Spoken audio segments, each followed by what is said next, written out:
Buenos días al tema 10 de la asignatura Inteligencia Artificial y con el tema 10 también empezamos un nuevo bloque de esta asignatura, el bloque de aprendizaje automático.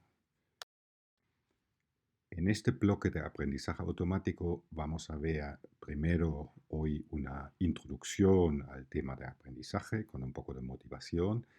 Y luego vamos a ver esencialmente tres algoritmos, dos algoritmos que son algoritmos de una técnica que se llama aprendizaje supervisado, concretamente el aprendizaje de árboles de decisión y el aprendizaje de redes neuronales, y luego en el último tema, pues el aprendizaje por refuerzo. ¿Por qué necesitamos un aprendizaje automático? ¿O para qué sirve el aprendizaje automático? En los temas 7, 8 y 9 de esta asignatura habéis visto diferentes técnicas que permiten a un sistema o a un diseñador de un sistema especificar conocimientos sobre un determinado campo, sobre una determinada, en un determinado contexto, conocimiento a una máquina para que la máquina pueda razonar con este conocimiento, ¿no? Y de esta forma se crean sistemas que podríamos llamar sistemas expertos o sistemas de ayuda a la decisión, donde una máquina toma una decisión o identifica, representa conocimiento y toma en base a este conocimiento decisiones o apoya el trabajo de algún humano que tiene que tomar una decisión. En muchos entornos, sin embargo, especificar el conocimiento a priori sobre algún problema es una tarea muy complicada. Imaginaos, por ejemplo, el diagnóstico de cáncer a partir de mamografías, diagnóstico de cáncer de mama a partir de mamografías, a partir de imágenes, ¿no? Esto es una tarea que realiza un médico y el médico lo que hace es analizar, observa la imagen y en función de esta imagen decide si hay una posibilidad de un cáncer o no lo hay. Sin embargo, el conocimiento que utiliza el médico en este caso, pues no es conocimiento claramente formalizable. Es difícil especificar cuáles son los criterios, cuáles son las características de una imagen que hace que el médico la clasifica como un posible caso de cáncer o no.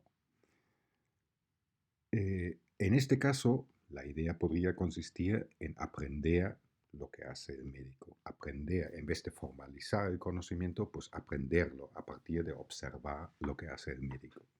Otra posible tarea, otro contexto, sería el de organizar, analizar y estructurar los datos.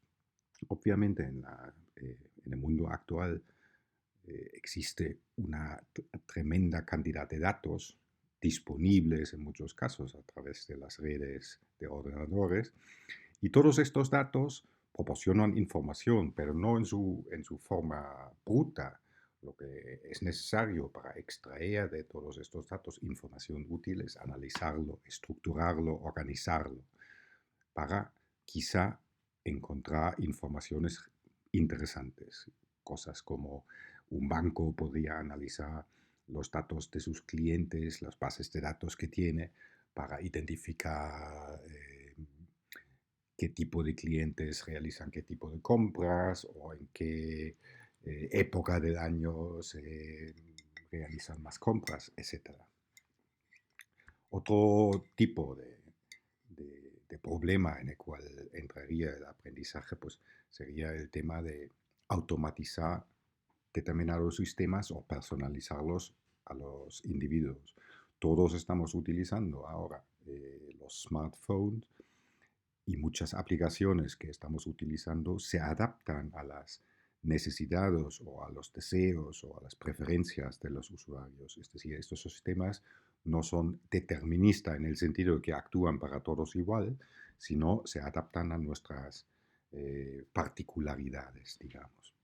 Todos estos sistemas o en todos estos entornos, pues una posible solución para dar respuesta a las necesidades son sistemas que aprenden o sistemas que se adaptan de alguna forma a su entorno. ¿Qué es el aprendizaje? Pues el aprendizaje, esta pregunta es un poco una pregunta filosófica. Aprendizaje para los humanos pues puede significar muchas cosas. Por ejemplo, memorizar algo puede ser algún tipo de aprendizaje. Sin embargo, es un tipo de aprendizaje que para un ordenador no es ningún problema. Memorizar es la esencia de la informática. Es decir, se puede meter datos en una base de datos y ya el sistema lo tiene memorizado. No tiene ninguna dificultad técnica, digamos, detrás de esta idea. Las otras cosas ya son un poco más complejas. Por ejemplo, mejorar la capacidad con la experiencia. Nosotros cuando actuamos, cuando aprendemos algo, lo que hacemos es ejercicios para hacer las cosas mejor, aprender a hacer las cosas mejor. Pues eso se engloba dentro de este apartado de mejorar nuestras capacidades con la experiencia o descubrir nuevos hechos a través de observaciones y exploraciones. Observamos cosas nuevas que a lo mejor no nos podemos explicar y a partir de estas explicaciones pues intentamos encontrar reglas generales que describen estos hechos. O organizar el conocimiento adquirido en representaciones eficientes. Lo que nosotros percibimos son muchas veces instancias de problemas, de datos, de cosas que vivimos, de experiencias, y de todas estas instancias, de esta cantidad de información, lo que hacemos es extraer reglas, extraer conocimiento en el sentido de que alguna representación que nos permite utilizar esta información observada en el pasado para tomar decisiones en el futuro. Todos estos temas podrían entenderse como aprendizaje. Posibles tareas en el aprendizaje automático. Pues una típica tarea es la clasificación. Clasificar, por ejemplo, productos en una fábrica en erróneos o correctos al final de la cadena de producción. O la predicción, predecía algo hacia el futuro en base a observaciones pasadas o conocimiento que ya hemos adquirido en el pasado, como poder predecir el tráfico en una ciudad. El diagnóstico, diagnosticar enfermedades de pacientes a partir de determinados síntomas.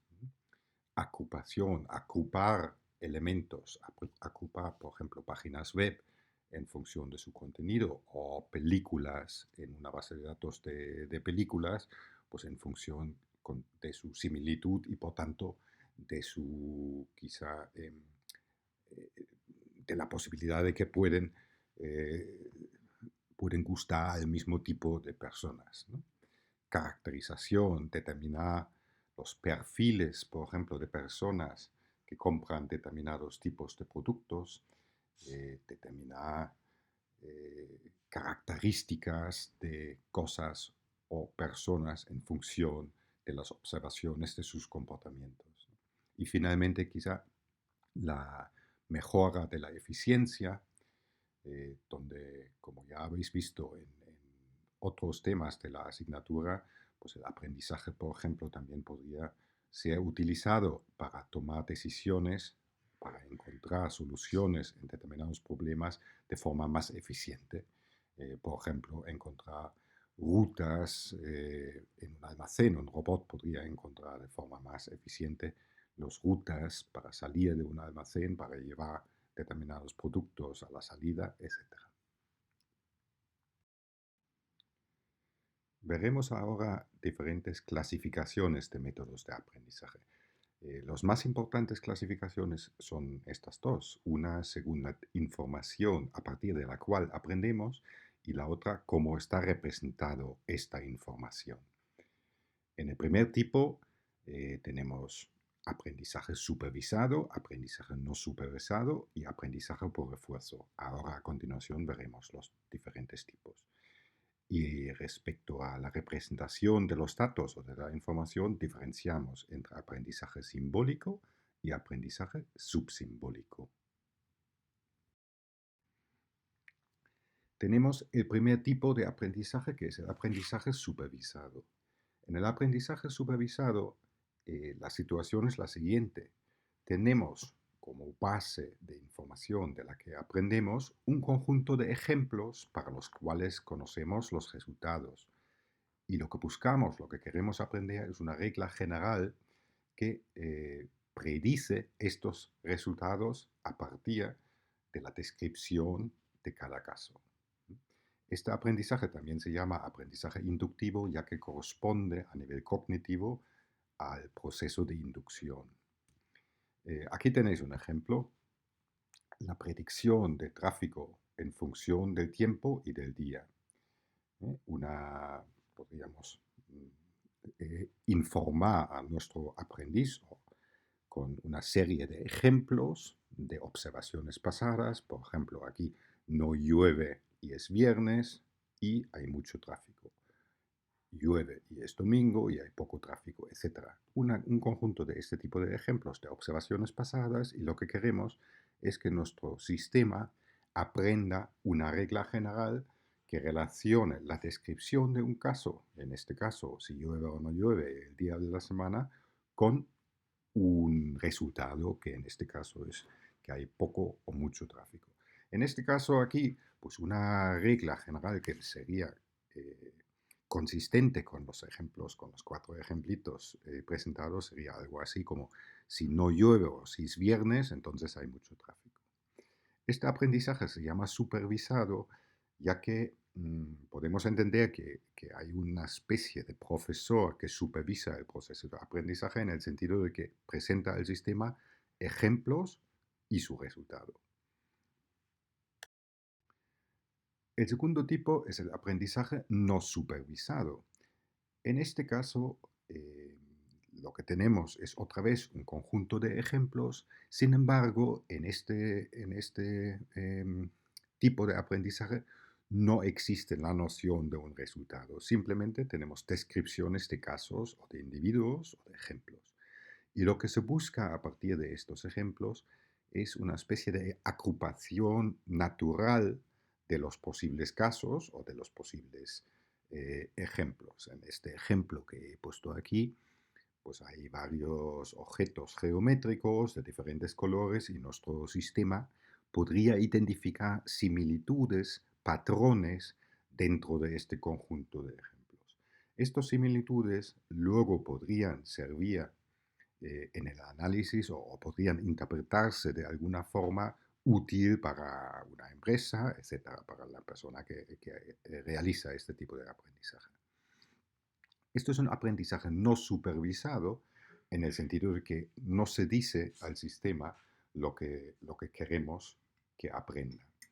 Este tipo de aprendizaje pues, tiene mucho que ver con lo que se conoce como el data mining, la minería de datos, la cual en grandes cantidades de datos se intenta encontrar relaciones, similitudes, etc. El tercer tipo de aprendizaje es bastante diferente a los otros dos. En este caso hablamos de aprendizaje por refuerzo, y es un tipo de aprendizaje que tiene más que ver con un aprendizaje continuo. Ahí un agente, nuestro sistema que aprende, actúa en un determinado contexto, en un determinado entorno.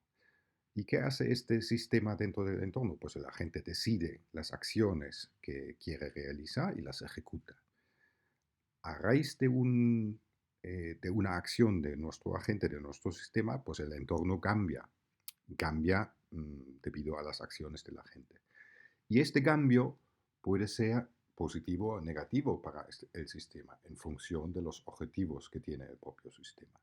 Podemos considerar que esta evaluación de positivo o negativo es una retroalimentación para el agente, de la cual el agente puede aprender a realizar acciones en el futuro. Podría realizar las acciones que en el pasado han sido muy útiles para él, o evitar acciones que han sido negativas. Por ejemplo, si tenemos aquí nuestro agente que se encuentra en un entorno y determina que el estado actual es el estado A, y decide hacer la acción 1. ¿Qué ocurre?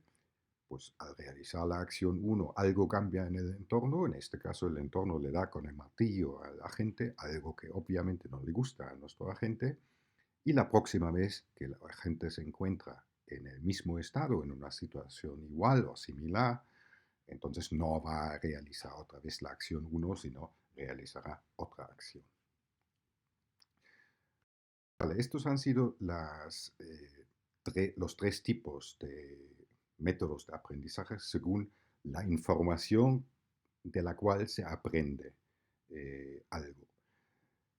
La segunda clasificación era cómo se representan los datos, cómo se representa esta información. Y ahí se diferencia en aprendizaje simbólico y subsimbólico. Esto es algo que no solo se relaciona con el aprendizaje automático, sino en general con la inteligencia artificial. Hay razonamiento simbólico y razonamiento subsimbólico. El razonamiento simbólico se refiere a un razonamiento eh, relacionado sobre conceptos, sobre eh, objetos conceptuales que representamos en nuestra mente. Por ejemplo, cuando eh, estoy razonando sobre conducir un coche, no estoy razonando sobre un coche en concreto, sino sobre el concepto coche, no un individuo concreto. Y puedo imaginarme, razonar que tengo que frenar, que hacer, digamos, realizar determinadas acciones, todos conceptualmente. Mientras que en el mundo subsimbólico, eh, el razonamiento se refiere a un razonamiento más de bajo nivel. Muchas veces el mundo subsimbólico, eh, el razonamiento a nivel subsimbólico se realiza en los humanos pues, dentro de la percepción de los ojos. Los ojos no ven mesas, personas, etcétera, sino lo que los ojos ven son luces, son luces y estos luces internamente los traducimos en conceptos y luego razonamos con los conceptos. Entonces, existen los dos tipos de aprendizaje y de razonamiento. Uno en el mundo simbólico, donde los datos están representados a través de conceptos o, como en este caso aquí, a través de características y atributos, y otro tipo de razonamiento donde los datos están representados de forma en bruto, muchas veces a nivel informático, pues como datos de tipo imágenes, píxeles, etcétera. Vale, esto era la introducción al aprendizaje automático en general y pasamos ahora al primer tipo que vamos a ver. Vamos a ver dos algoritmos de aprendizaje supervisado y un algoritmo de aprendizaje por refuerzo. Respecto a los dos algoritmos de aprendizaje supervisado, pues vamos a entrar ahora en más detalle en el análisis de aprendizaje supervisado. El esquema general básico de aprendizaje supervisado es el siguiente, que tenemos un conjunto de ejemplos para los cuales conocemos los resultados. Y el objetivo de nuestro sistema de aprendizaje consiste en identificar la regla general que relaciona los resultados con los ejemplos, con las descripciones de los ejemplos. Como en este caso, pues aquí se quiere identificar, digamos, los triángulos, las características de objetos que se llaman triángulos. Para ellos, pues tenemos diferentes como ejemplos de entrada, ejemplos de entrenamiento, diferentes figuras geométricas y clasificamos estas figuras o le decimos a este sistema que algunas de estas figuras sí son triángulos y otros no. Y queremos que el aprendiz, el sistema, aprende estas características que hacen que en este caso un objeto es un triángulo. Entonces, en el esquema general siempre hay una fase de aprendizaje y luego una fase de explotación. En la fase de explotación se quiere usar lo aprendido. Es decir, ahí presentaremos, una vez que el sistema haya aprendido el concepto objetivo, pues presentaremos nuevos casos para los cuales ya lógicamente no tenemos la respuesta o la solución y queremos que nuestro sistema utiliza su conocimiento adquirido para proporcionarlos la solución. Obviamente, en esta asignatura, pues nos interesa la fase de aprendizaje, pero aquí quiero señalar que no se aprende por aprender, sino se aprende para luego utilizar lo aprendido en algún contexto. En el aprendizaje inductivo o aprendizaje supervisado, el objetivo, como hemos visto, es aprender un cierto concepto objetivo a partir de ejemplos que llamamos ejemplos de entrenamiento y para los cuales conocemos el resultado.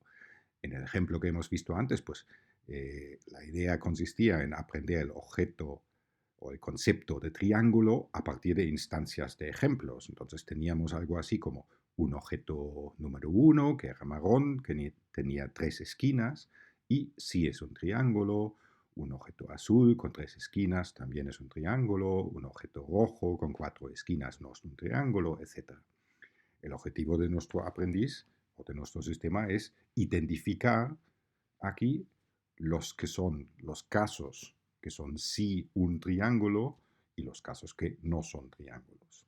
¿Vale? El problema para el sistema consiste en lo siguiente, es encontrar una descripción del concepto objetivo, una hipótesis, que uno eh, es consistente con los datos, con los ejemplos de entrenamiento presentados, lógicamente debería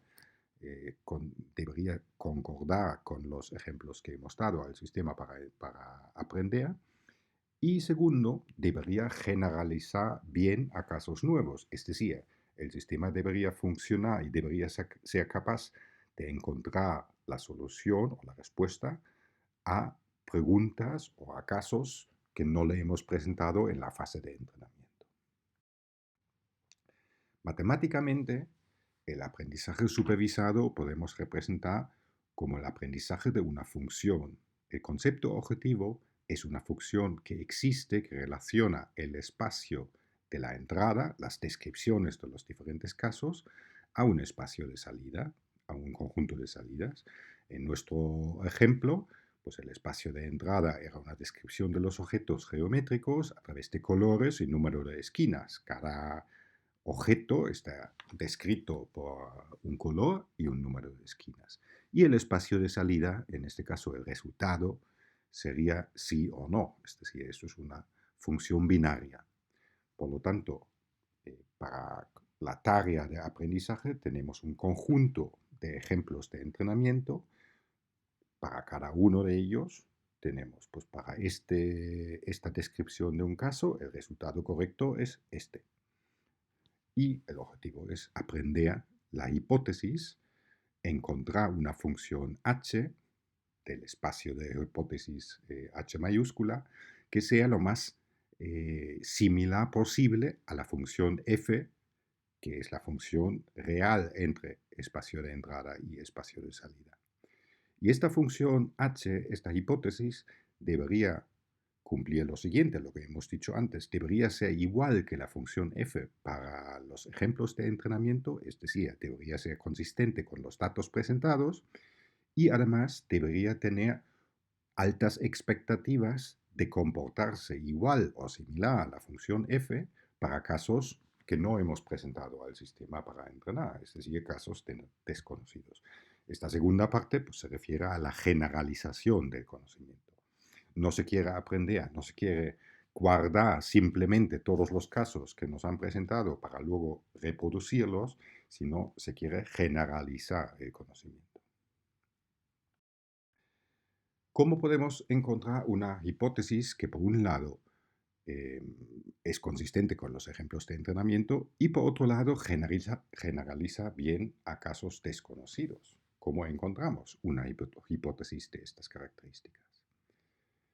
Si vemos este pequeño esquema, podemos ver aquí tres puntos de una función que relaciona x con y esta función podría ser la función que queremos aprender. El problema de aprendizaje, por tanto, consiste en aprender una función a partir de este tipo de ejemplos. Una posible función, lógicamente, sería esta línea. La línea sería consistente con los tres ejemplos presentados. Lo que no sabemos es si generaliza bien a los datos desconocidos, porque existen otras funciones como podemos observar, que también son consistentes con los datos presentados. ¿Cuál de las tres es la correcta? Pues evidentemente eso no lo sabemos. Si tuviéramos más información aquí quiere decir, si tuviéramos más ejemplos de entrenamiento, entonces posiblemente sería factible descartar algunas funciones que sabemos que no pueden ser. Pero aún así el problema persiste, que no se sabe, en general en el aprendizaje, no se sabe que lo que tú has aprendido es lo correcto. El aprendizaje de una función, por lo tanto, suele ser, en términos generales, una aproximación que puede tener fallos. ¿Cuál de las posibles hipótesis es la que deberíamos elegir? Pues allí se emplea una idea que se llama la navaja de Ockham y consiste en lo siguiente, una idea que se aplica en general en la ciencia. Cuando varias posibles hipótesis explican una determinada observación, entonces deberíamos preferir la hipótesis más sencilla. Más sencilla aquí, en este ejemplo concreto, probablemente sería la función lineal. Podemos diferenciar dos tipos de aprendizaje en el aprendizaje supervisado, la regresión y la clasificación. Como hemos visto antes, el objetivo del aprendizaje supervisado es aprender una función del concepto objetivo, una función f. Cuando el conjunto I de resultados de esta función es infinito, hablamos, y normalmente continuo, hablamos de regresión. En este caso se aprende la forma de una función. Aquí, por ejemplo, podríamos tener una serie de puntos, por ejemplo, de medición que relacionan una variable con dos variables, y podríamos querer identificar la función subyacente de estos puntos de medida. Esto sería un problema de regresión. En este caso, las aplicaciones de este tipo de aprendizaje sería la predicción de determinados valores, por ejemplo, la predicción meteorológica. Por otro lado, si I, el conjunto de posibles resultados de la función f, es finito y discreto, entonces hablamos de clasificación. En este caso, consideramos que cada instancia del conjunto X pertenece a una de varias posibles clases.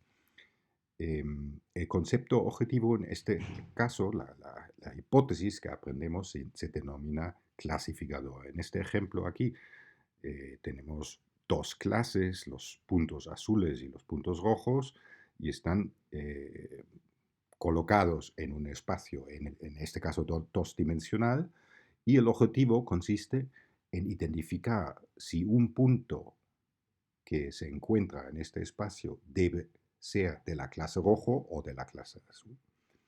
Un caso especial de clasificación es la clasificación binaria, en la cual los posibles resultados son 0 o 1 o positivo o negativo, etc. La clasificación binaria tiene muchas aplicaciones reales, por ejemplo, clasificación de objetos, identificar si el objeto cumple o no cumple unos determinados características, la visión artificial, se ve un coche o no se ve un coche, diagnóstico de enfermedades, etc. Además, clasificaciones de más de dos clases siempre pueden reducirse a clasificaciones binarias. Por ejemplo, si tenemos una clasificación o tenemos un problema con tres posibles clases, podríamos realizar dos clasificaciones. La primera para identificar la clase 1 o las otras dos, y la segunda clasificación para todos aquellos ejemplos que son de las otras dos, pues la clase 2 o la clase 3. Vamos a ver hoy, entre esta sesión y la siguiente sesión, pues dos algoritmos de aprendizaje supervisado y más concretamente dos algoritmos de clasificación. Y el primer algoritmo que vamos a ver en este tema de hoy es el algoritmo de aprendizaje de árboles de decisión. ¿Qué es un árbol de decisión? Pues los árboles de decisión son clasificadores. Un árbol de decisión clasifica casos, que pueden ser elementos, individuos, objetos, personas, etcétera, en base a sus datos, que son valores por un conjunto de atributos, en diferentes clases. Aquí, por ejemplo, tenemos un árbol que clasifica clientes de un banco en fiables y no fiables, por ejemplo, para asignarles una tarjeta de crédito. Entonces, un árbol de decisión tiene, en el sentido informático, pues tiene un nodo raíz, nodos interiores y nodos hoja.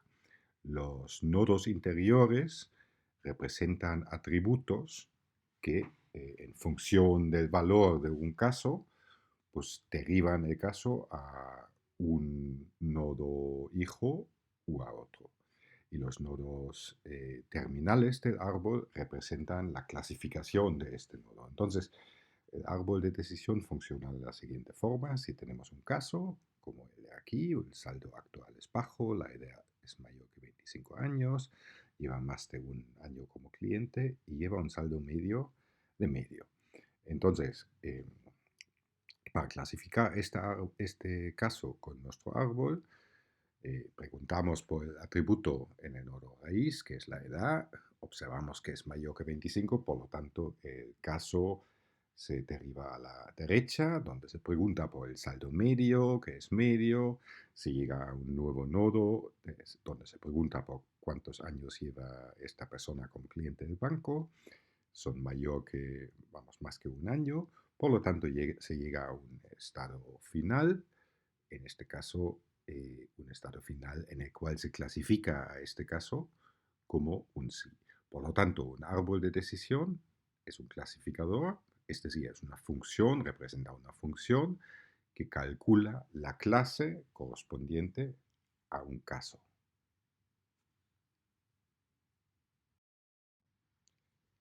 El objetivo del aprendizaje de árboles de decisión es justo este: aprender un clasificador, es decir, un árbol de decisión, a partir de ejemplos de entrenamiento, casos para los cuales conocemos el resultado. Aquí tenemos un ejemplo de un conjunto de entrenamiento, en este caso solo de ocho casos, en esta tabla, 8 individuos para los cuales sabemos que a lo mejor en el pasado sí les han dado una tarjeta de crédito o no les han dado una tarjeta de crédito y sus características. Entonces, la idea sería, digamos, coger, por ejemplo, una base de datos de información del año pasado para entrenar un sistema, en este caso un árbol de decisión, y utilizar este árbol para, con los mismos criterios que se han empleado en estos ejemplos de entrenamiento, pues clasificar nuevos casos en el futuro.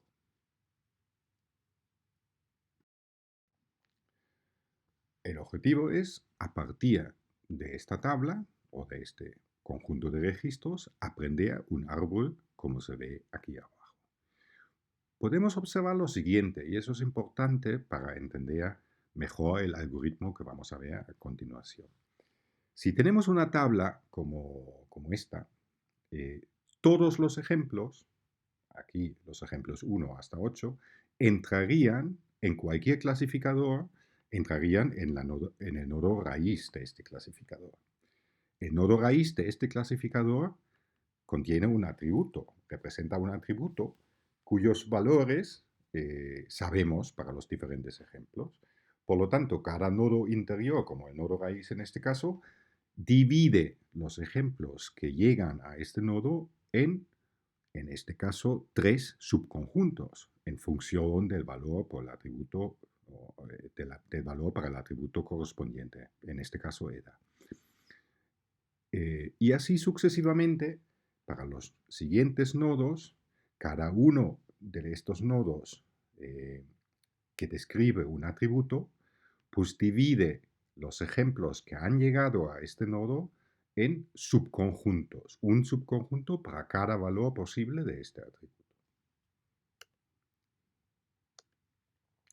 La tarea del aprendizaje consiste en encontrar un árbol que separa bien un conjunto de ejemplos de entrenamiento en el sentido de que agrupa los ejemplos en nodos, o agrupa posiblemente muchos ejemplos en nodos finales en los cuales podemos devolver el resultado como una clase. El algoritmo es bastante sencillo y tiene la siguiente estructura. Se analiza los ejemplos disponibles en su conjunto, creando el árbol de forma recursiva desde arriba hacia abajo. Se empieza en el nodo raíz. Como hemos visto, todos los ejemplos entrarían en el nodo raíz. A partir de ahí, para cada uno de los nodos se determina si el nodo debe ser un nodo terminal, y si eso no es así, se debería determinar cuál es el atributo que deberíamos elegir para un nodo dado, en este caso el nodo raíz. Una vez que hemos elegido el atributo, en este caso A1, se crea un nodo sucesor para cada posible valor de este atributo elegido. Como podéis observar aquí, en este caso el atributo A1 pues tiene dos posibles valores, A y B, por lo tanto se crean dos hijos. Y a continuación se clasifican los ejemplos, como lo hemos visto antes, cada uno al nodo hijo del padre correspondiente, en función del valor que tienen para el atributo A1. Entonces, algunos de estos ejemplos iniciales pasarán al nodo de la derecha y otros al nodo de la izquierda. Una vez que hemos hecho esto, se repite de forma recursiva el mismo proceso para cada uno de estos hijos. Nuevamente, se analiza si debe ser un nodo terminal y en otro caso se elige el mejor atributo para diferenciar los ejemplos que hayan llegado a este nodo hijo y así sucesivamente, hasta que todas las ramas del árbol sean ramas que terminan en nodo terminal. El pseudocódigo de este algoritmo se ve en esta transparencia. El algoritmo consiste de una función recursiva, la función id3, que es el nombre original de este algoritmo. Es la función que trata cada uno de los nodos recursivamente. Entonces, se llama esta función con el nodo. S es el conjunto de ejemplos de entrenamiento que han llegado a este nodo y A el conjunto de atributos disponibles para elegir en el nodo como atributo discriminante. Lo primero que hace el algoritmo es mirar si el nodo debe ser un nodo terminal. Si eso es así, termina esta rama del árbol en este nodo. Y en caso contrario, se elige el mejor atributo. Una vez encontrado el mejor atributo, pues se etiqueta el nodo con este atributo y luego se crea un nodo hijo para cada uno de los posibles valores de este atributo, es decir, de los valores del dominio de este atributo. Se etiquetan los arcos con el valor correspondiente del atributo y se clasifican los ejemplos del conjunto S para los diferentes valores del atributo elegido y se llaman recursivamente a la función id3 para cada uno de los hijos, de los nodos hijos, n', junto con el conjunto de ejemplos que se clasifican hacia este nodo hijo y el conjunto de atributos menos el atributo que ya hemos elegido en el propio nodo. Vemos esto en un mini ejemplo. Entonces empezamos con esta tabla, estos 5 ejemplos, 2 atributos, edad y saldo actual. Y lo que queremos aprender o lo que queremos clasificar es los elementos, las personas en este caso, en sís y nos, que representa si son fiables para asignarles una tarjeta de crédito, sí o no. El nodo raíz empieza con los 5 ejemplos. Llegan los 5 ejemplos y tenemos los 2 atributos. Vamos a suponer en este momento que hemos elegido, hemos observado que este nodo no debe ser un nodo terminal y hemos elegido el atributo edad para este nodo. Una vez que hemos elegido este atributo, creemos los tres ramas salientes, pues hay tres posibles valores de edad, menor que 18 años, 18 a 25 y mayor que 25 años. Y clasificamos los ejemplos del nodo padre. En este caso, para el primero de los nodos hijos, pues observamos que los ejemplos 3, 4 y 5 deberían pasar a este nodo hijo con una edad de aquellas personas que tienen una edad entre 18 y 25 años. Y recursivamente, pues llamamos ahora al nuevo nodo hijo con estos tres ejemplos. Ahora analizamos solo lo que se ve en azul, solo esta tabla. El problema es similar al de antes. Decidimos primero si debe ser un nodo terminal, decidimos en este caso que no, y elegimos el mejor atributo, en este caso saldo actual. Abrimos el árbol, creamos los posibles hijos para el valor o para los valores de este atributo, que son alto, medio o bajo, y clasificamos los ejemplos. Para los que tienen un saldo actual alto, pues queda solo un ejemplo, el ejemplo 4. Y en este caso, como todos los ejemplos que hayan llegado a este nodo son de la misma clase, en este caso un sí, pues ahí termina el nodo o termina el árbol en esta rama y se clasificarían los ejemplos que llegan a este nodo con un sí. Se trata del siguiente nodo intermedio.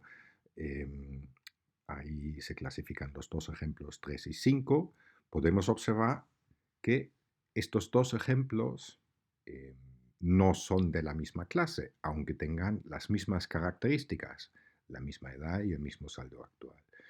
Esto es un problema típico que ocurre en aprendizaje automático. Pueden existir casos incoherentes o inconsistentes, como es el caso aquí. Un mismo ejemplo, un mismo caso tiene una solución o una respuesta que otro caso que tiene las mismas características. Esto en el ámbito de aprendizaje se denomina ruido, que son esencialmente casos extraños, casos que no son coherentes. Em, los algoritmos de aprendizaje en general deben tratar este tipo de problemas y en este caso, cuando creamos un árbol de decisión, pues en este nodo tenemos que decidir qué hacemos en este nodo. ¿Cómo clasificamos los ejemplos en este caso? Vamos a suponer que aquí se podrían clasificar de forma aleatoria, o bien sí o bien no. Y así sucesivamente el algoritmo sigue tratando los diferentes nodos hijos del árbol hasta que todas las ramas son ramas terminales. Quedan dos preguntas por resolver que aquí en este ejemplo solo hemos tratado de forma superficial, que son cómo se elige el mejor atributo y cómo y en qué condiciones se termina una rama del árbol. Vamos a analizar estas preguntas a continuación. ¿Cómo se selecciona el mejor atributo? Pues tenemos aquí un conjunto de ejemplos y tenemos dos atributos disponibles, edad o saldo actual. ¿Cuál de cuál de los dos atributos es mejor? Pues para determinarlo podríamos analizarlo. Si clasificásemos por saldo actual, aquí a la izquierda, podemos observar que los conjuntos resultantes de la clasificación por este atributo serían conjuntos, pues en el primer caso tendríamos un ejemplo que es un sí, un ejemplo que es un no, en el segundo caso, en el saldo actual medio, ocurre lo mismo, y en el caso de saldo actual bajo tenemos un ejemplo que es un no. Por lo tanto, este atributo, digamos, de los 5 ejemplos, solo consigue clasificar bien un único ejemplo, el ejemplo 1, dado que en los otros dos casos, en realidad el saldo actual parece que tampoco determina si se debe asignar una tarjeta de crédito sí o no. Si miramos por otro lado el atributo edad, resulta que tenemos tenemos tres posibles subconjuntos. Si clasificamos los ejemplos según la edad, tenemos el ejemplo 1 y el ejemplo 2. Ambos son de la clase no. Luego tenemos el ejemplo 3, 4 y 5. 2 son de la clase sí, 1 es de la clase no. Ahí no están bien clasificados. Y tenemos un conjunto vacío de ejemplos de edad mayor que 25 años. Otra vez, esto es una situación que puede ocurrir en este tipo de algoritmos, que no tenemos suficiente información sobre posibles casos con determinados valores para los atributos, como ocurre en este caso. De todas formas, si analizamos la clasificación por edad, podemos observar que en este caso dos ejemplos, el ejemplo 1 y el ejemplo 2, estarían clasificados bien. Digamos que todas las personas con una edad menor que 18 años deberían ser clasificadas como no. Por lo tanto, la edad aparentemente parece ser el mejor atributo. El mejor atributo es aquel que al clasificar los ejemplos por él, agrupa los ejemplos mejor según la clase que queremos aprender. Por lo tanto, aquel atributo que de alguna forma reduce el desorden de los posibles valores de clase en cada nuevo conjunto de ejemplos. ¿Cómo podemos representar o formalizar esta idea de un mejor atributo formalmente? Pues para ello podemos emplear el concepto de la entropía.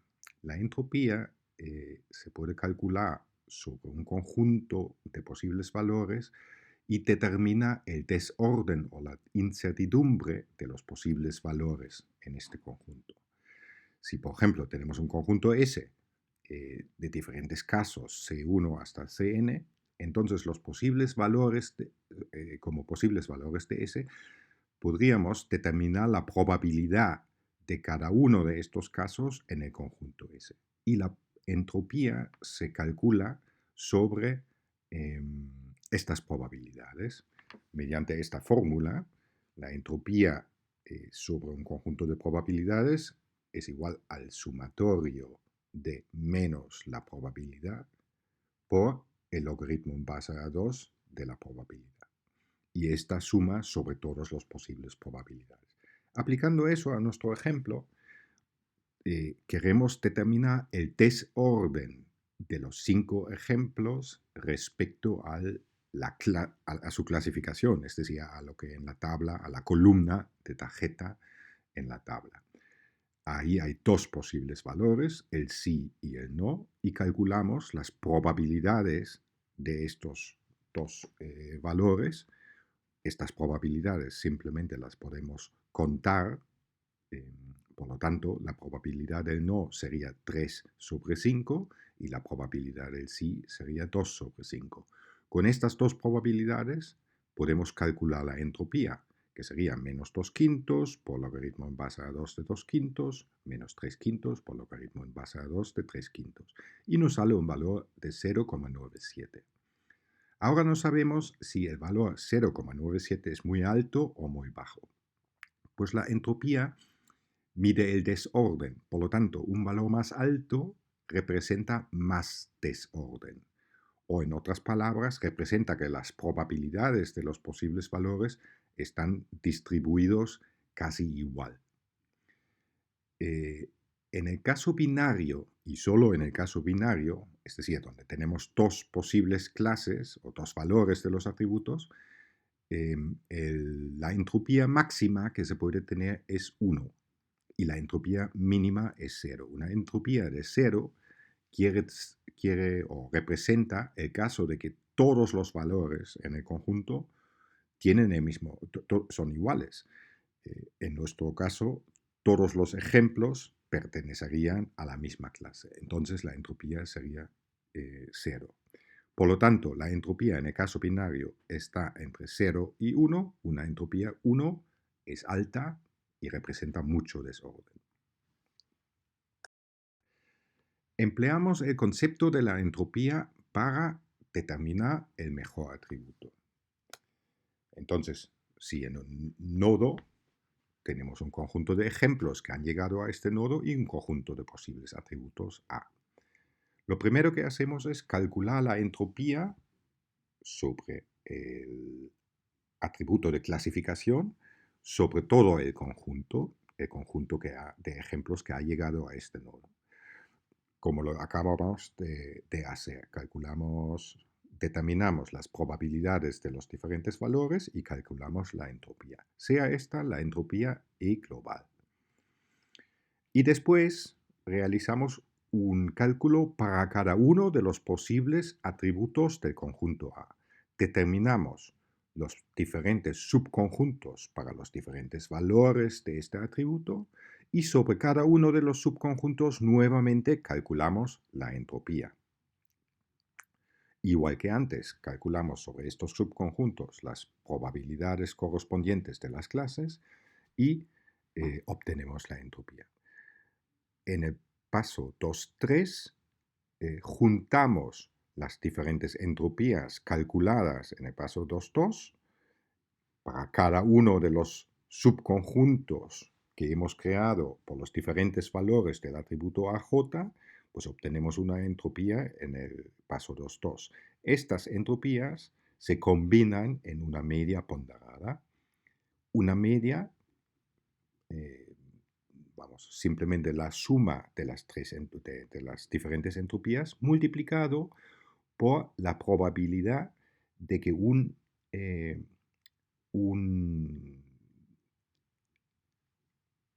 ejemplo pertenece a cada uno de los subconjuntos. Vemos esto luego en un ejemplo.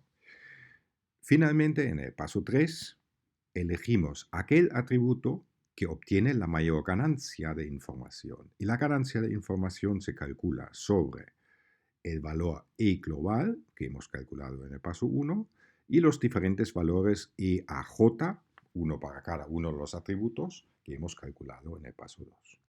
Vemos esto en un ejemplo.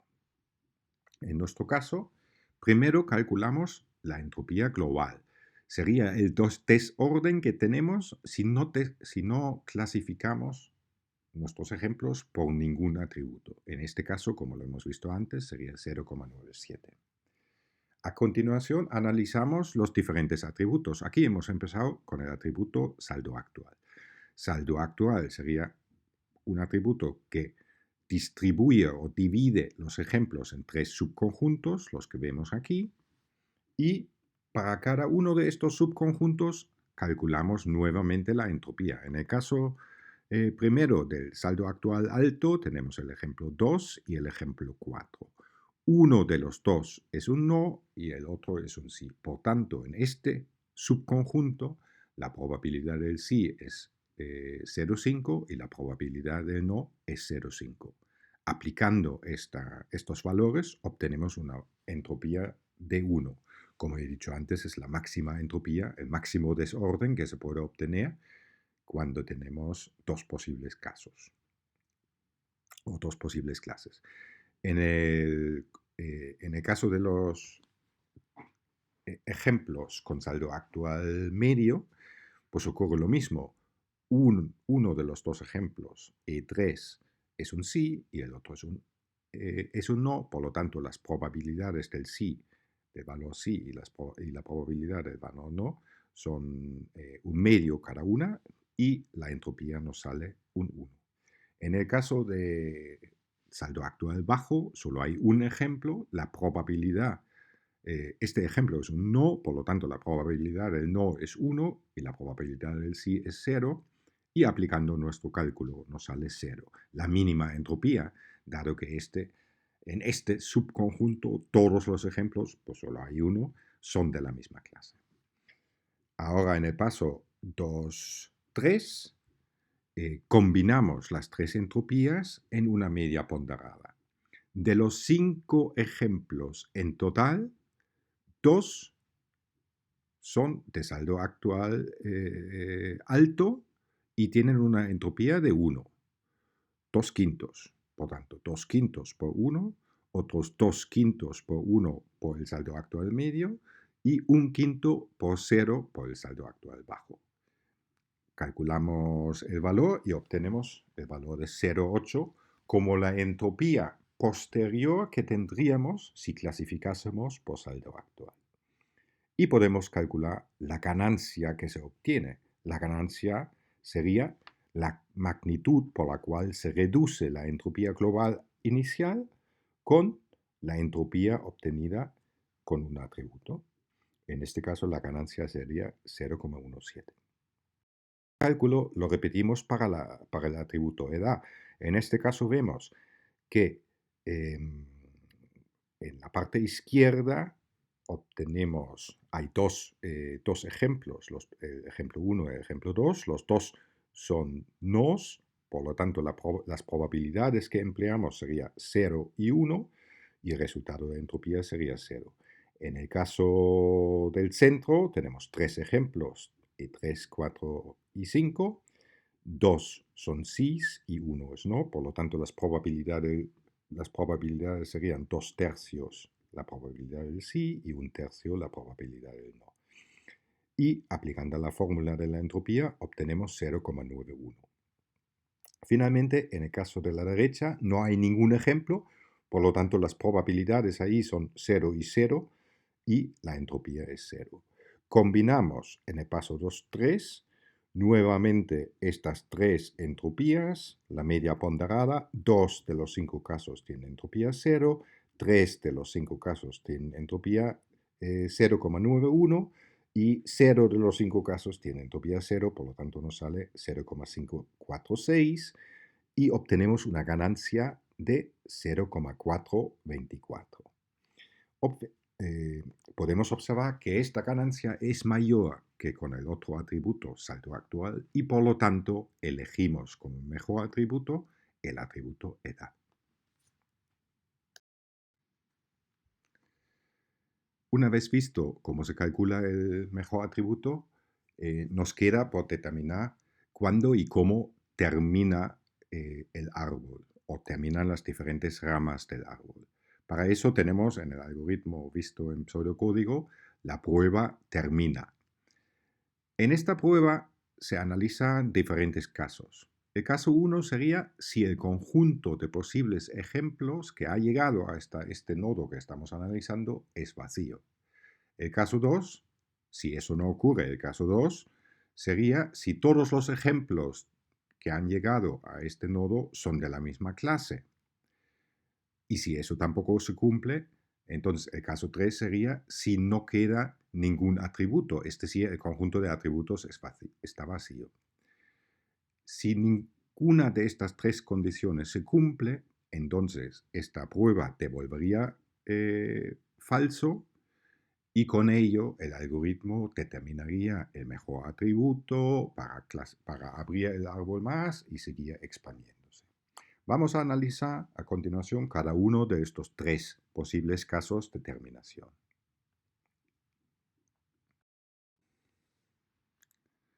Veremos el primer caso, cuando el conjunto de ejemplos que llega a un nodo está vacío. Esto ocurre en nuestro ejemplo, por ejemplo, para el atributo edad, con personas que tienen una edad mayor que 25 años, que no existe ningún ejemplo para este caso, y en este caso el nodo correspondiente debe ser un nodo terminal. Pero claro, en este caso no sabemos qué clasificación debería darse a este nodo. Por lo tanto, la información más aproximada que tenemos son los ejemplos que hayan llegado al nodo padre, que en este caso son todos los ejemplos, los 5 ejemplos. El nodo padre es el nodo donde pone edad. En estos 5 ejemplos hay 3 nos y 2 sís. Ahora tenemos dos posibilidades, o bien clasificar el nodo donde no tenemos ejemplos con la clase mayoritaria del nodo padre, que sería un no, o bien lo que se ha hecho en este caso aquí, de forma aleatoria según las probabilidades de las diferentes clases de los ejemplos en el nodo padre.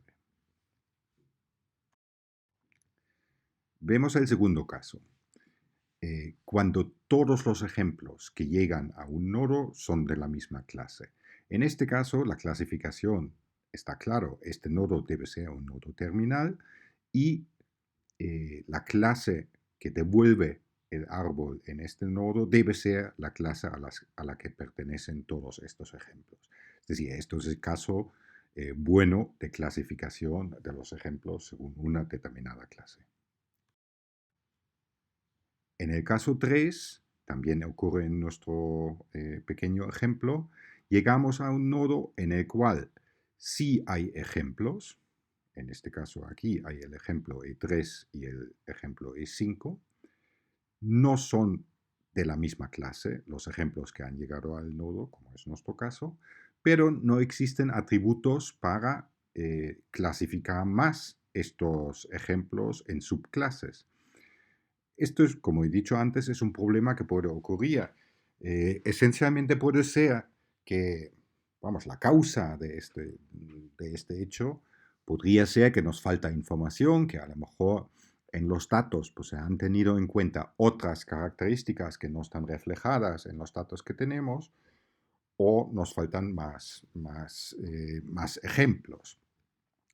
Por lo tanto, en este caso tenemos otra vez la posibilidad de pedir a nuestro cliente para el cual estamos haciendo este trabajo, pues podemos pedir más ejemplos, buscar más ejemplos. Si eso es posible, a lo mejor podemos evitar este problema. Si no es posible, pues otra vez habría que terminar el nodo en el árbol en este nodo.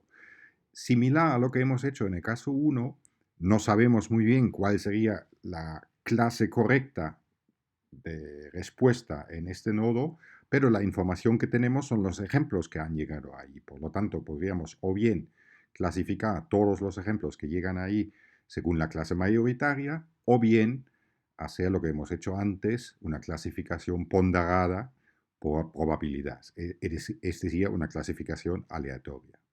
En este caso tenemos un ejemplo sí, un ejemplo no, por lo tanto las probabilidades del sí sería 0,5 y la del no 0,5. A nivel práctico, pues en este nodo habría que construir o integrar un generador aleatorio que devuelve la respuesta según estas probabilidades. En todos los demás casos, es decir, tenemos ejemplos de diferentes clases y todavía quedan atributos para clasificar, pues en todos estos casos habría que buscar el mejor atributo para conseguir diferenciar nuevamente los ejemplos en subconjuntos que ya cada vez sean más homogéneos.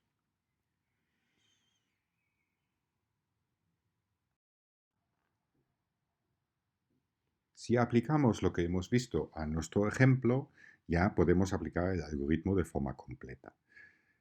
Empezamos con el nodo raíz, observamos que hay ejemplos que no son de la misma clase y tenemos atributos, por tanto no es un nodo final. Y elegimos el mejor atributo con la técnica de la entropía. Obtenemos el atributo edad. Clasificamos los ejemplos según sus edades y empezamos con el primer nodo a tratarlo, el primer nodo hijo, a tratarlo de forma igual. En este caso tenemos 3 ejemplos que no son de la misma clase y tenemos todavía atributos para diferenciarlos. Por lo tanto, elegimos el mejor atributo, en este caso el atributo saldo actual, que abre el árbol, crea 3 nodos hijos y clasificamos los ejemplos. Llegamos a un nodo donde solo tenemos un ejemplo, por lo tanto, todos los ejemplos que llegan a este nodo son de la misma clase y clasificamos este nodo como un sí. En el caso de saldo actual bajo, no tenemos ningún ejemplo, por lo tanto tenemos que terminar el árbol en este nodo y elegimos proporcionalmente la probabilidad que existe en los ejemplos del padre, los ejemplos 3, 4 y 5. Ahí hay 2 sís y un no. Y decidimos devolver de forma aleatoria la clase con un 0,66 de probabilidad del sí y el 0,33 la probabilidad del no. En el caso de saldo actual medio, tenemos 2 ejemplos, pero no son de la misma clase y no tenemos ningún atributo más para diferenciarlo, con lo cual también decidimos que hay que determinar el árbol en este nodo y aplicamos la regla de las probabilidades. Tendríamos 0,5 para sí y 0,5 para el no. El siguiente nodo sería el de personas con una edad por debajo de 18 años. En este caso tenemos dos ejemplos, todos son de la misma clase, con lo cual el árbol termina ahí con una clasificación de no.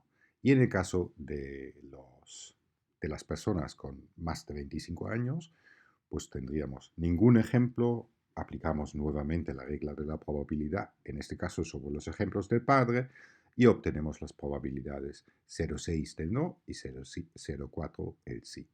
Y con eso tendríamos nuestro árbol final.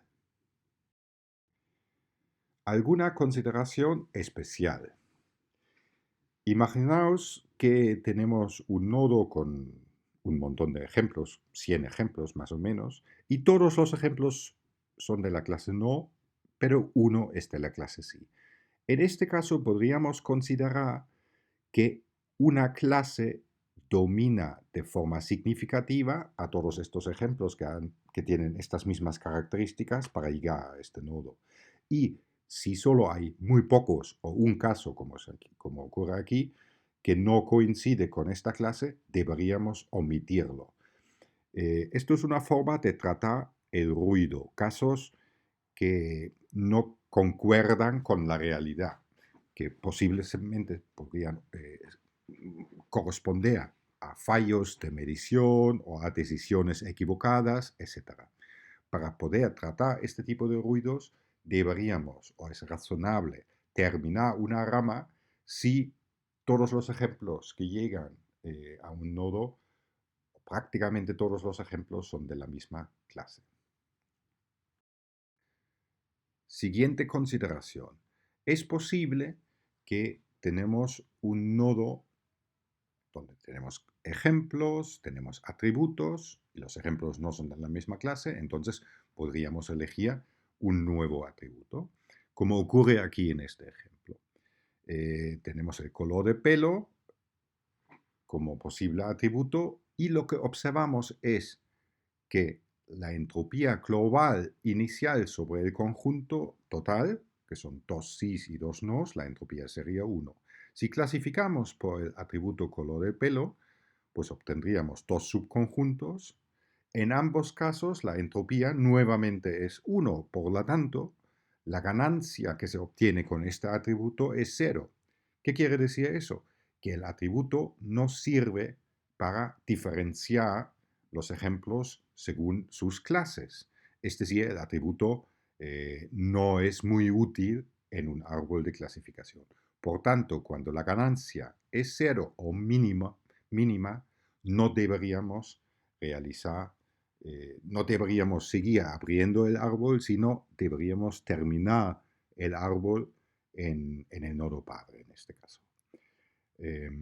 Esto quiere decir que podríamos, lógicamente, los atributos que empleamos o que consideramos para la creación de un árbol de decisión, habrá atributos que son más determinantes para lo que queremos clasificar y otros atributos que son menos determinantes. Aquí, por ejemplo, el atributo color de pelo, pues para asignar una tarjeta de crédito, a priori o estadísticamente, no debería tener ninguna influencia en la decisión de asignar una tarjeta de crédito o no. Y esto, a nivel estadístico, obviamente con muchos más ejemplos que los 4 que están en esta tabla, debería reflejarse.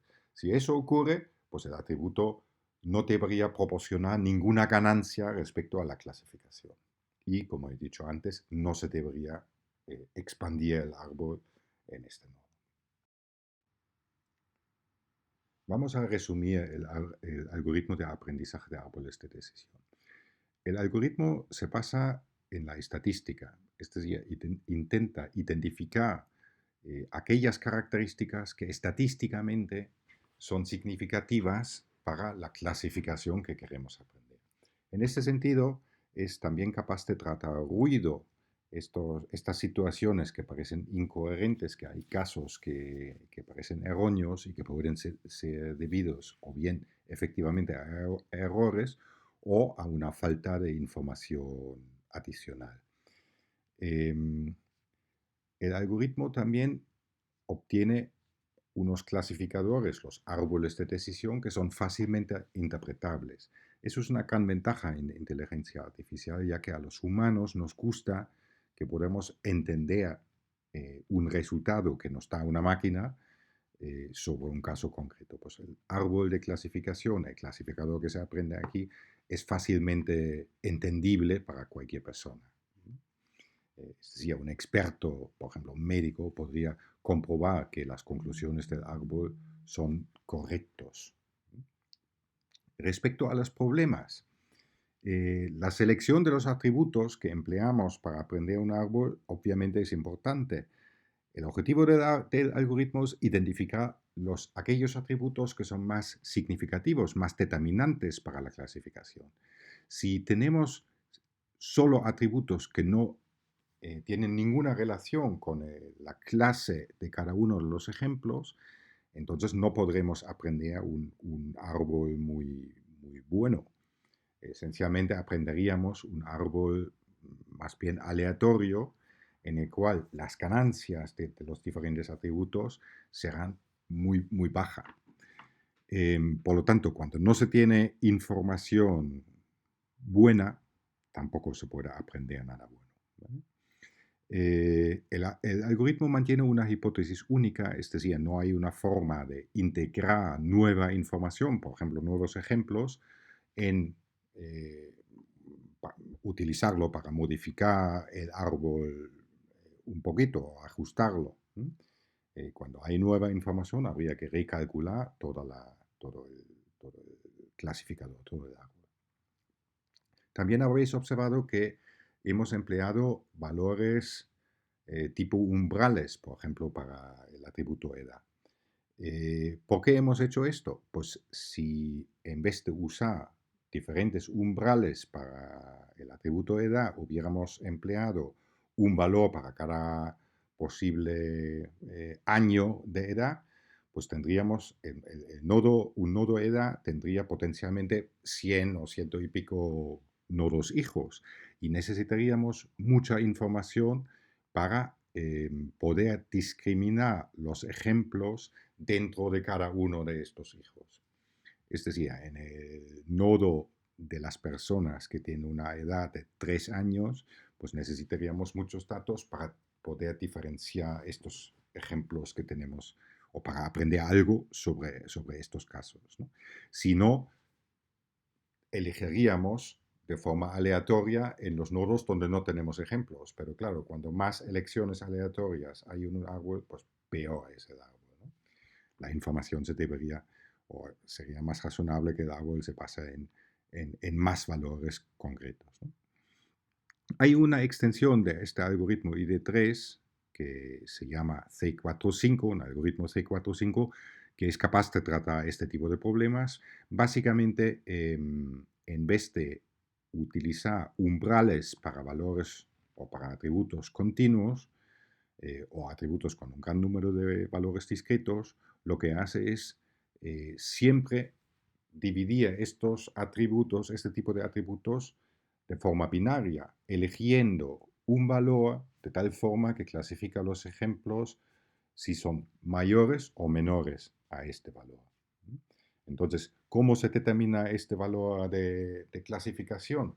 Pues también se elige de tal forma que los conjuntos resultantes sean lo más homogéneo posible.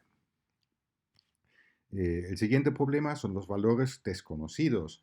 Un árbol de decisión, para aplicar un árbol de decisión y clasificar con él, es necesario conocer todos los valores de los atributos. Si aquí, por ejemplo, no conocemos el valor de edad, pues a una persona no la podemos clasificar. Hay otros algoritmos que son más robustos en este sentido si hay falta de información, ¿no? Y finalmente, un problema que se conoce como overfitting, sobreajuste en español, Es un problema que también ocurre en prácticamente todos los algoritmos de aprendizaje supervisado y consiste en que se aprende una hipótesis, un clasificador en nuestro caso, que es demasiado específico aprendido para los ejemplos de entrenamiento. Y este clasificador aprendido no generaliza bien para casos nuevos. Es decir, existe en este algoritmo, como en otros, el problema de overfitting, de aprender un clasificador demasiado específico que funcionará bien para los datos con los cuales le hemos entrenado, pero probablemente funcionará no tan bien para datos nuevos. Entonces, en los árboles de decisión, un árbol más profundo quiere decir es que un árbol probablemente que tiene el problema de overfitting, que demasiado define demasiado o requiere demasiadas características específicas de cada caso para clasificarlo. Un árbol, por otro lado, que es menos profundo, es más genérico, ya que no pregunta por todos los posibles valores de los atributos y por tanto eh, generaliza más. Hay algoritmos, vamos, generalmente no se sabe cuál es la profundidad adecuada de un árbol de decisión, pero hay algoritmos añadidos a estas técnicas que, por ejemplo, intentan encontrar árboles que no tienen el problema de overfitting o que tienen menos el problema de overfitting, podando determinados nodos del árbol.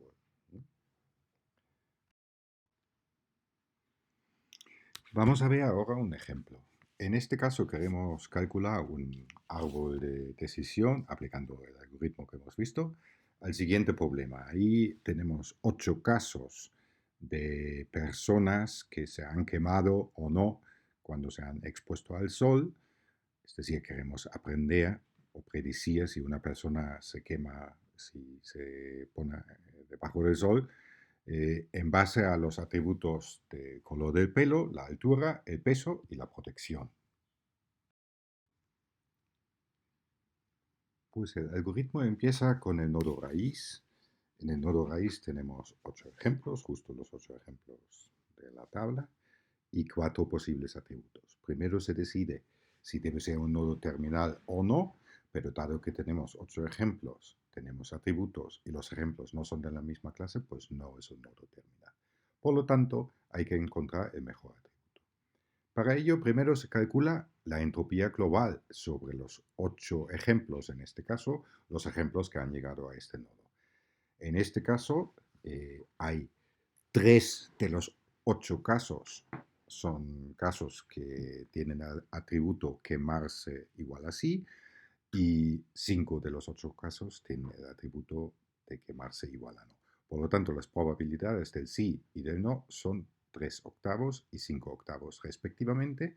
Empleamos nuestra fórmula de la entropía y obtenemos un valor de 0,95 aproximadamente.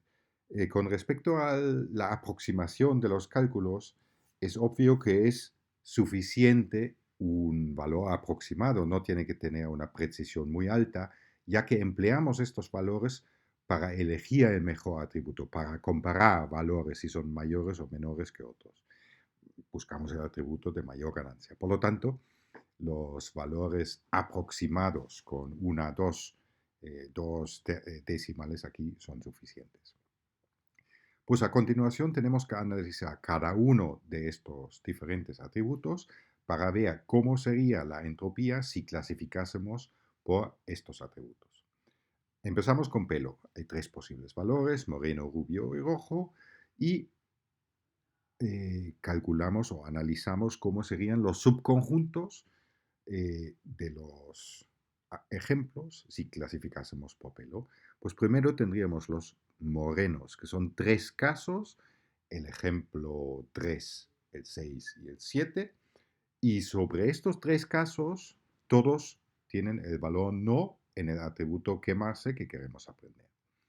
Por lo tanto, la entropía de este subconjunto sería una entropía sobre 1, la probabilidad del no, y la probabilidad del sí sería 0. Por lo tanto, la entropía en total ahí es 0. En el caso de los rubios hay 4 casos. Ejemplo 1, el 2, el 4 y el 8. Dos de ellos tienen valor sí en la clase y los otros dos tienen valor no. Por lo tanto, sobre estos 4 casos, un medio tiene probabilidad sí, la probabilidad de sí es un medio y la probabilidad de no es un medio, y con eso la entropía que obtenemos es 1. En el caso de los pelirrojos solo hay un caso que es un sí, por lo tanto las probabilidades son 1 y 0 y la entropía es 0. Juntamos estas 3 entropías para obtener la entropía de pelo.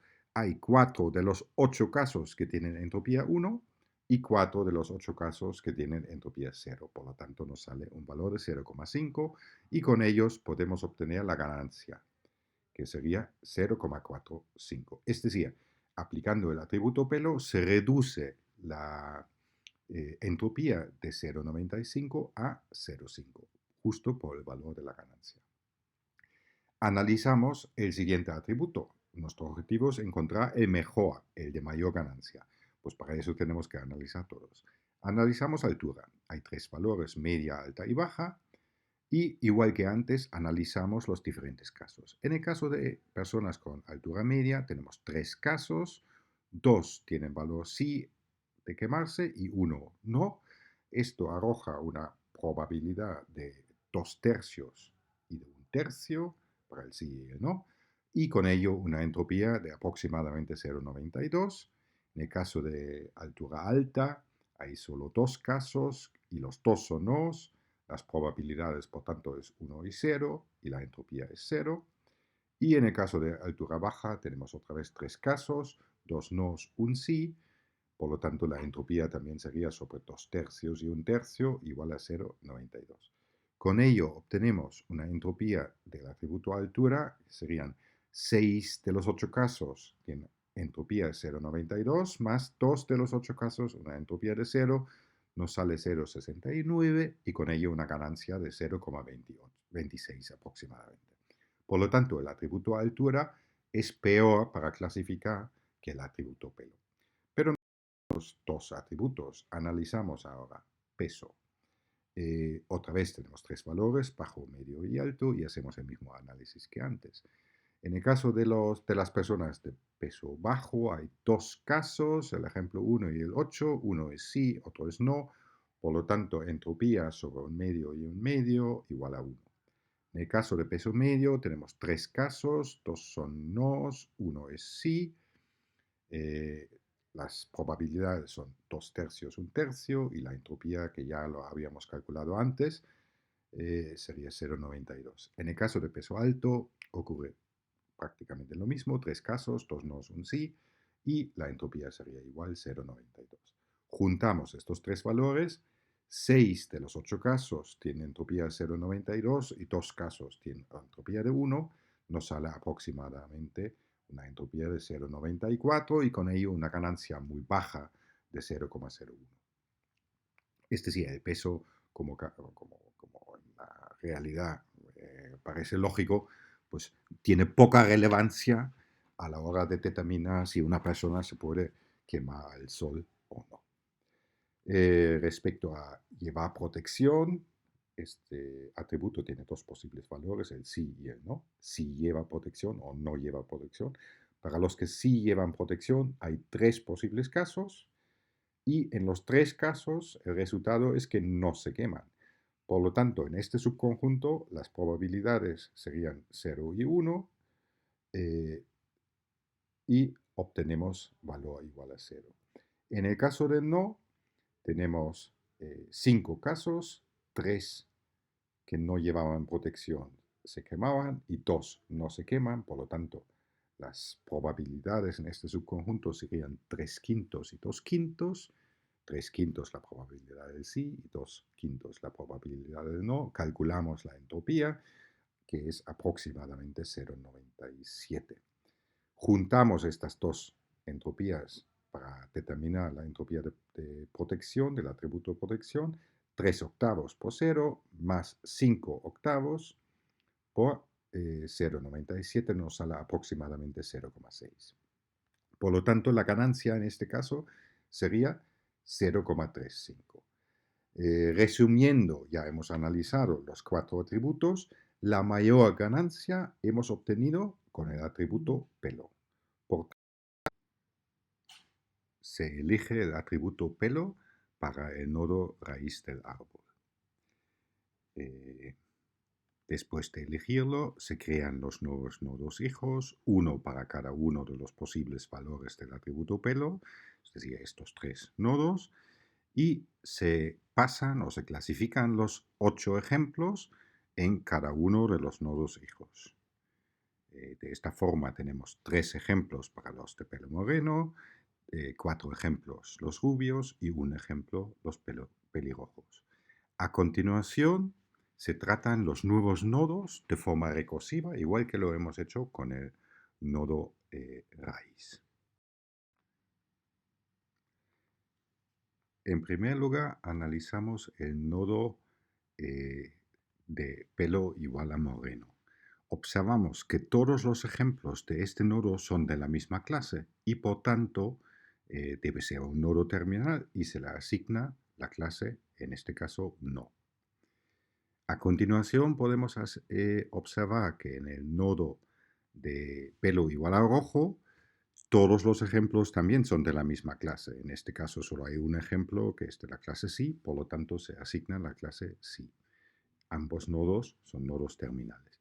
Y en el último caso, en el caso en medio del nodo con pelo igual a rubio, sí tenemos ejemplos, pero no son de la misma clase y sí quedan atributos para clasificar o diferenciar estos 4 ejemplos. Por lo tanto, no es un nodo terminal y tenemos que encontrar nuevamente el mejor atributo que diferencia en este caso a estos 4 ejemplos.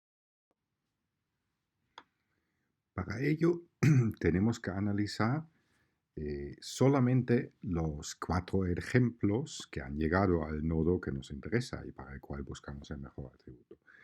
Y procedemos. Primero calculamos la entropía global. La entropía global, en este caso, sobre estos 4 ejemplos, es 1, dado que 2 de los 4 casos son sís y 2 son nos. Y ahora calculamos para cada uno de los atributos la entropía que obtendríamos al clasificar los 4 ejemplos según el atributo. Empezamos con protección en este caso. Para protección igual a sí hay 2 casos, justamente el ejemplo 1 y el ejemplo 4, y los 2 casos, no, perdón, justamente el ejemplo 2 y el ejemplo 8, y los 2 casos son nos. Por lo tanto, la entropía sería sobre la probabilidad del 1 y del 0 y es igual a 0. En el caso de protección igual a no, son los otros 2 casos, el ejemplo 1 y el ejemplo 4, y los 2 casos son sí, y la entropía también es 0. Por lo tanto, la entropía, el promedio entre los dos es 0 y la ganancia sería 1. En este caso podemos observar que la ganancia es igual a la entropía global, es decir, es la máxima ganancia posible. Por ello, no hace falta analizar los otros atributos que quedan, peso y altura, pues no podrían proporcionar una ganancia mayor. Es imposible que tengan más ganancia del total de la entropía global. Por lo tanto, podemos terminar aquí y de alguna forma podar el algoritmo y elegir el atributo protección. Una vez elegido el atributo protección, procedemos otra vez a expandir este nuevo nodo, se crean los hijos y se pasan los ejemplos a los nodos hijos. El ejemplo 1 y el 4 pasan a protección igual a sí y el 2 y el 8 pasan a protección igual a no. Y ahora se analizan recursivamente estos nuevos nodos. En el caso de protección igual a sí, observamos que todos los ejemplos, los 2 que han llegado hasta ahí, son de la clase no y por lo tanto es un nodo terminal y se etiqueta con la clase no. En el otro caso ocurre prácticamente lo mismo. Los 2 ejemplos que llegan a este nodo son ambos de la clase sí y el nodo se convierte en un nodo terminal con la clase sí. Y con eso hemos conseguido terminar la construcción del árbol con el resultado final que vemos en esta transparencia. Finalmente, para terminar este tema, quería presentar algunas ideas sobre la evaluación de diferentes métodos de aprendizaje supervisado. La evaluación de métodos de aprendizaje supervisado en tareas de clasificación se basa en una evaluación empírica. Quiere decir que hacemos pruebas para comprobar cómo de bien funciona el clasificador que hemos aprendido sobre un conjunto de datos de entrenamiento. Para ello existen normalmente colecciones de pruebas, diferentes colecciones de pruebas que contienen ejemplos de casos y soluciones. Ahí tenéis una página web en la cual existen diferentes conjuntos de este tipo y que se pueden emplear libremente.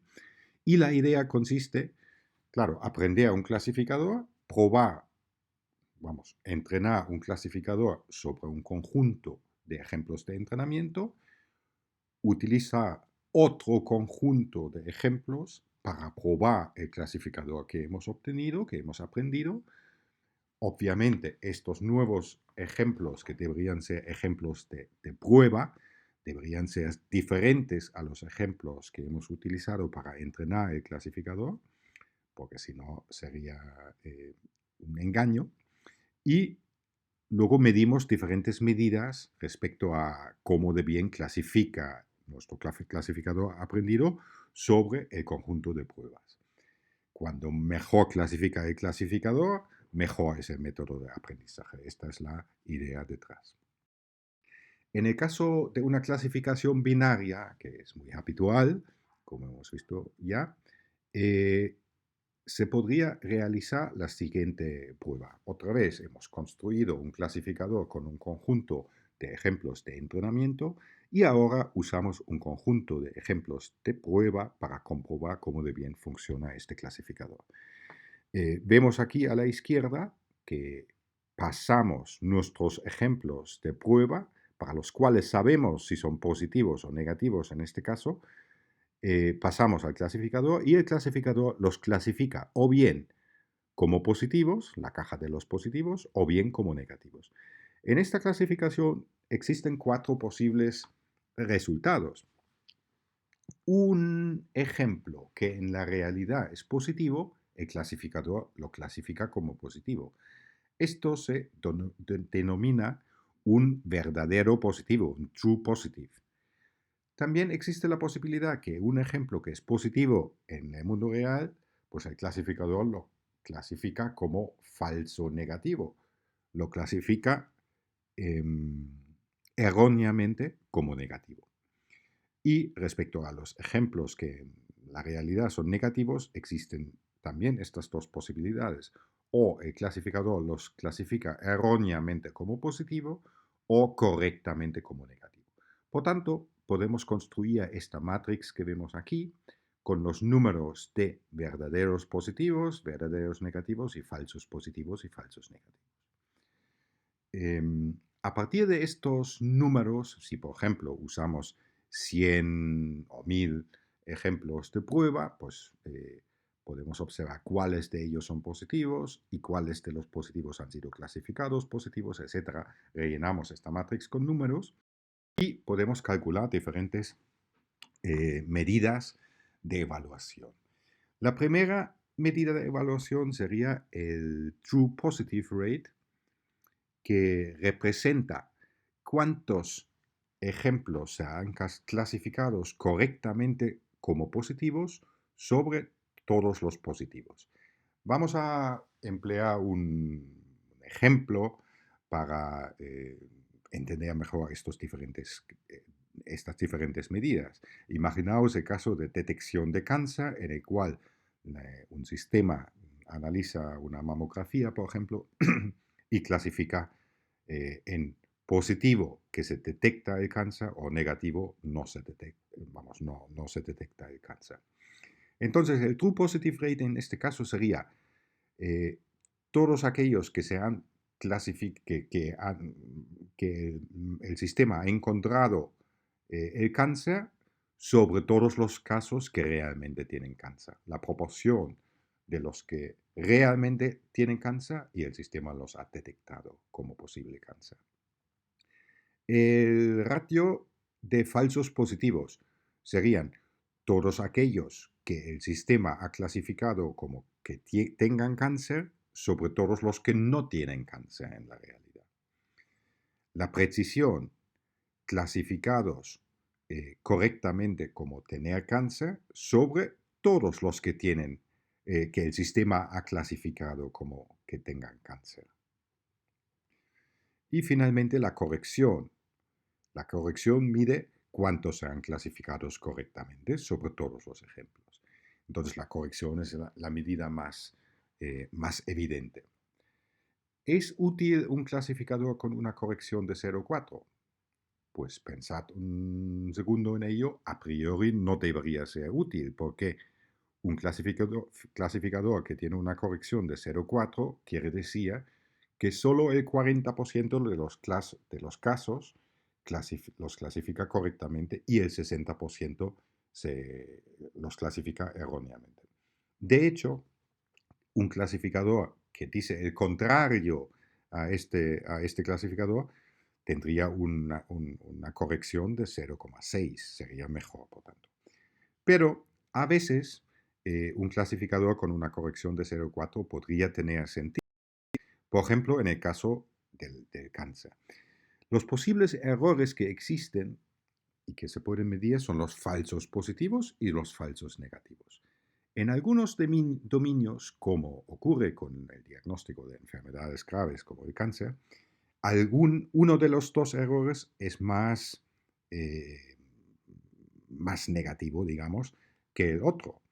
En concreto, en el caso de diagnóstico de cáncer, sería, eh, es muy importante identificar todos aquellos pacientes que sí tienen cáncer, aunque digamos a algunas personas que no lo tienen, que también lo tengan. Es decir, es más importante evitar falsos negativos. Por lo tanto, el true positive rate debe ser alto, es decir, se debe detectar el máximo posible de casos de cáncer sobre todos los casos que tienen cáncer.